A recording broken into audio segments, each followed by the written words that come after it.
মে মাহৰ প্ৰথম সপ্তাহত পোষ্ট গ্ৰেজুৱেট আৰু গ্ৰেজুৱেট টিচাৰ যি ৯,০৭৫টা পদৰ গ্ৰেজুৱেট টিচাৰৰ নিযুক্তি পৰীক্ষা হৈছিল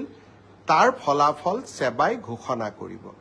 কিন্তু তাৰ পিছত আপোনালোকৰ ডকুমেণ্ট ভেৰিফিকেশ্যন হ'ব আৰু ফাইনেল নিযুক্তি 10 অক্টোবৰত হ'ব আৰু 10 অক্টোবৰলৈ আপোনালোকে ধৈৰ্য ধৰিবই লাগিব কাৰণ আমিও আপোনালোকৰ অকণমান ধৈৰ্যৰ পৰীক্ষা কৰিব খুজিছো ঠিক সেই ধৰণে যিসকল শিক্ষকে মোক সুধি আছে ৫,৫৫০ৰ লিষ্ট কেতিয়া দিব আপোনালোককো মই জনাব খুজিছো যে এপ্ৰিল মাহৰ ভিতৰত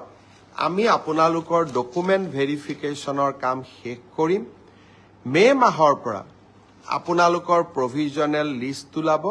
কিন্তু নিযুক্তি 10 অক্টোবৰত হ'ব আৰু তেতিয়ালৈকে আমি সকলোৱে ধৈৰ্য ধৰিম কোনোবাই ক'ব পাৰে যে নতুন নিযুক্তিৰ ল'ৰা ছোৱালীয়ে যদি ইমান দেৰিকৈ দিওঁ তাতো পোষ্ট ল'ব নেকি নহয়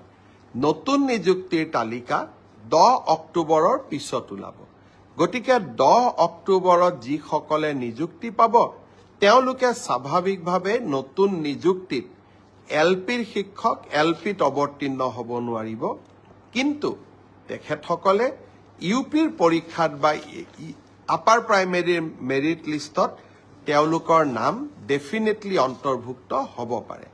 গতিকে মই সকলোকে ধৈৰ্য ধৰিব ক'লো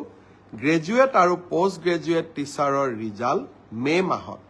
কিন্তু আফটাৰ ডকুমেণ্ট ভেৰিফিকেশ্যন নিযুক্তি 10 অক্টোবৰত তেনেকৈ এলপি এমিৰ ৫,৫৫০ৰো